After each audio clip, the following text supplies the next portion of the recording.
আজকে আমি আপনাদের সঙ্গে গৌতম বুদ্ধের যে গল্পটা শেয়ার করব সেটা আপনার ভেতরে থাকা যে কোনো রকমের ভয়কে, সেটা কেরিয়ার নিয়ে ভয় হোক, কোনো পরিস্থিতিকে নিয়ে ভয় হোক, কোনো মানুষকে নিয়ে ভয় হোক, ভবিষ্যৎকে নিয়ে ভয় হোক, কিংবা অন্য যে কোনো রকমের ভয় হোক, সব রকমের ভয়কে একদম শিকড় থেকে দূর করতে অনেক সাহায্য করবে। অনেক দিন আগের কথা, এক রাজ্যের এক রাজা নিজের শত্রুদের নিয়ে খুবই ভয়ে থাকত। তার রাজ্যের আশেপাশে অনেক শত্রু রাজ্য থাকার দরুন সে সবসময় টেনশনের মধ্যে থাকত। এই মনে হয় কোনো রাজা এসে তার ওপর আক্রমণ করে দিল, এই মনে হয় তার রাজ্য ধ্বংস হয়ে গেল, এই মনে হয় তাকে মেরে কেউ সমস্ত রাজ্য দখল করে নিল। এরকম বিভিন্ন চিন্তা আর ভয়ে তার রাতে ঘুম আসত না। রাজা সবার প্রথম তার মন্ত্রীর কাছে এই সমস্যার সমাধান চাইল, মানে শত্রুর থেকে কিভাবে নিজেকে বাঁচিয়ে রাখা যায় সেই সমস্যার। মন্ত্রী বলল, আমাদের উচিত সেনাবাহিনীতে আরো বেশি করে সেনা নিযুক্ত করা, তাতে করে যদি কেউ আমাদের ওপর আক্রমণ করে তাহলে আমরা তাদের সঙ্গে ভালো করে যুদ্ধ করতে পারবো। রাজার এই সমাধানটা ঠিক পছন্দ হলো না। রাজা তার মন্ত্রীকে বললেন, আমি যতদূর শুনেছি আমাদের আশেপাশে এমন কিছু রাজ্য আছে যাদের সেনা আমাদের থেকে অনেক বেশি শক্তিশালী। আমরা যতই চেষ্টা করি না কেন, যত মানুষকেই সেনাতে নিযুক্ত করি না কেন, আমরা ওদের সঙ্গে যুদ্ধ করে জিততে পারবো না। তো মন্ত্রী দেওয়া এই সমাধানটা কোনো কাজে আসলো না। এবার রাজা রাজ্যে থাকা কিছু বিদ্বান জ্ঞানী ব্যক্তিকে ডেকে তাদের কাছে এই সমস্যার সমাধান চাইলেন।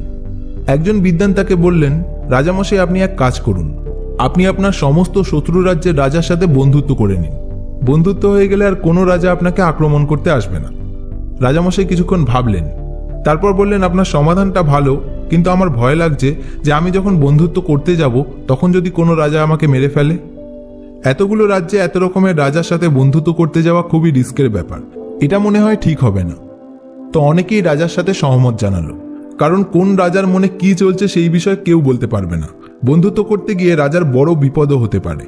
তো এই সমাধানটাও কাজে আসলো না। পরের বিদ্বান উপদেশ দিলেন যে, রাজামশাই, আপনি এক কাজ করুন, সমস্ত রাজ্যের নিজের কয়েকজন করে গুপ্তচর পাঠিয়ে দিন। ওরা সবসময় সেই রাজ্যের খবর আপনাকে দেবে, আর কেউ যদি আপনাকে আক্রমণ করতে আসে সেটা আপনি আগে থেকে জেনে যাবেন আর প্রস্তুত হয়ে থাকতে পারবেন। কিন্তু এই বিদ্বানের উপদেশও রাজামশাইয়ের ঠিক পছন্দ হলো না। এক্ষেত্রেও রাজামশাই ভয় পেলেন যে কোনো গুপ্তচর যদি ধরা পড়ে যায় তাহলে সেই রাজ্যের রাজা রেগে গিয়ে সাথে সাথে আক্রমণ করতে পারে।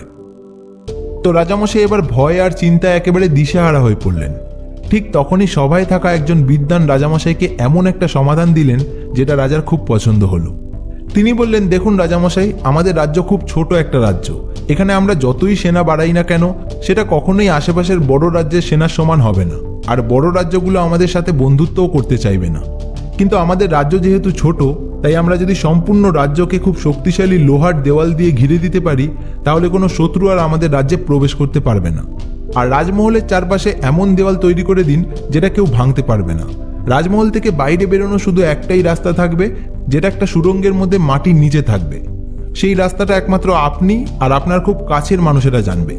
এতে করে আমাদের সম্পূর্ণ রাজ্য আর রাজমহল দুটোই শত্রুর হাত থেকে সুরক্ষিত থাকবে। রাজার এই উপায়টা খুব পছন্দ হলো।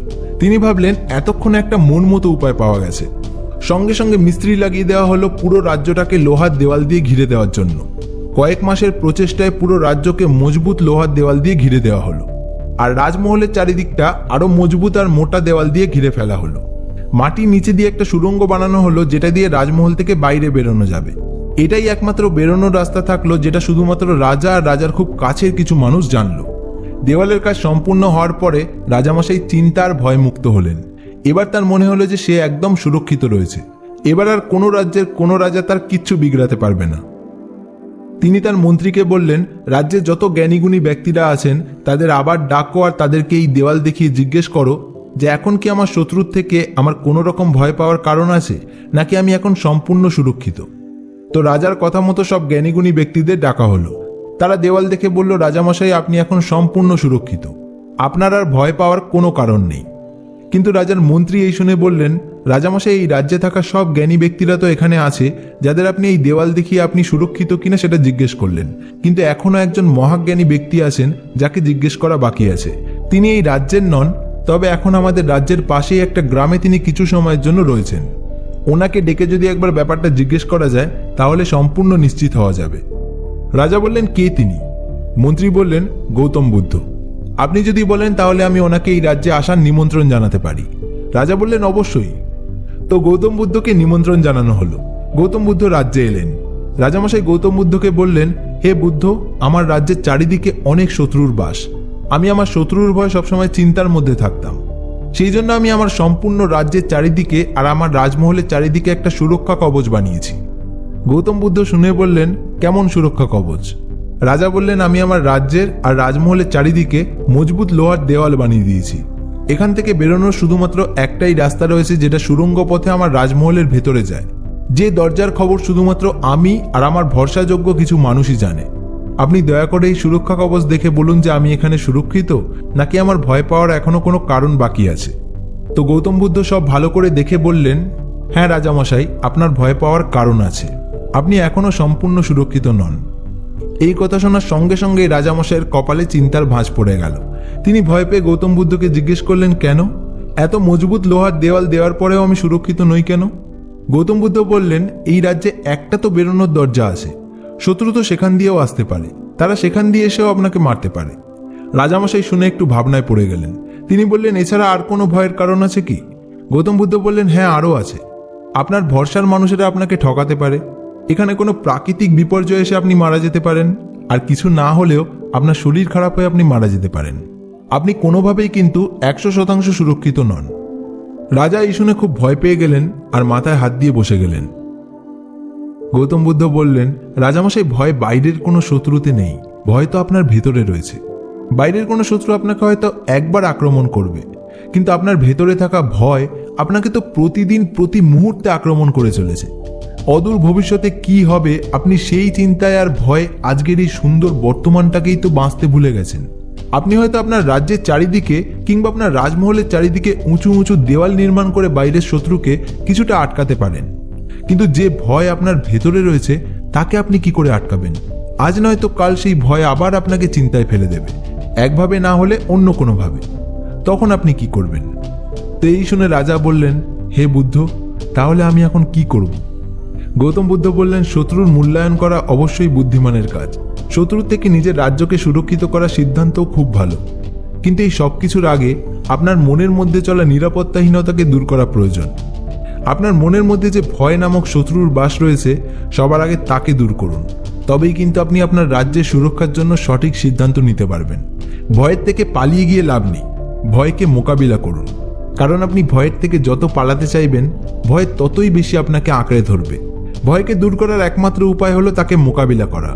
আপনার উচিত শান্ত মাথায় বিপদ বা সমস্যার মূল্যায়ন করা আর সেই সমস্যা দূর করার উপায় বের করা। সমস্যা থেকে ভয় পেয়ে পালিয়ে যাওয়া নয়। তো বন্ধুরা, গৌতম বুদ্ধের এই ছোট্ট গল্পটা আমাদের একটা অনেক বড় জিনিস শিখিয়ে যায়। আমরা প্রত্যেকে বিভিন্ন কারণে আজ ভয়ের শিকার। কেউ কোনো মানুষকে ভয় পায়, কেউ সমস্যা আসলে ভয় পায়, কেউ ভবিষ্যতে কি হবে সেটা ভেবে ভয় পায়, আবার কেউ অহেতুক কোনো কারণ ছাড়াই ভুলভাল চিন্তা করে ভয় পায়। আর এই ভয়ের কারণে আমরা নিজের বর্তমান সময়টাকে বাঁচার মতো করে বাঁচতে পারি না, কাজে ফোকাস করতে পারি না, পড়াশোনায় ফোকাস করতে পারি না। সবসময় মনের মধ্যে বিভিন্ন রকমের দুশ্চিন্তা চলে। কিন্তু আমরা যদি চাই, আমরা এই ভয়কে শিকড় থেকে উপড়ে ফেলতে পারি। যে কারণে ভয় পাচ্ছি সেই কারণটাকে সঠিক মূল্যায়ন করে আর ঠান্ডা মাথায় সেটা সমাধান বের করে। যে সমস্যার সমাধান আছে সেটা নিয়ে ভয় পাওয়ার কোনো কারণ নেই, বরং সেটাকে সলভ করার পেছনে সময় দেওয়া বেশি ভালো। তাই ভয়মুক্ত জীবন কাটান। ভয়ের থেকে না পালিয়ে ভয়কে মোকাবিলা করতে শুরু করুন। দেখবেন জীবনকে যতটা সুন্দর মনে করছেন, জীবন তার থেকেও অনেক গুণে বেশি সুন্দর। ভিডিওটা ভালো লাগলে একটা শেয়ার করে দেবেন, আর এই চ্যানেলে নতুন হলে সাবস্ক্রাইব করে পাশের বেল আইকনে প্রেস করে দিয়ে যাবেন এরকম মোটিভেশনাল ভিডিও আরও দেখার জন্য। আপনাদের সঙ্গে দেখা হচ্ছে খুব তাড়াতাড়ি আরও একটা নতুন ভিডিওতে। ততক্ষণ stay happy, stay healthy and stay motivated.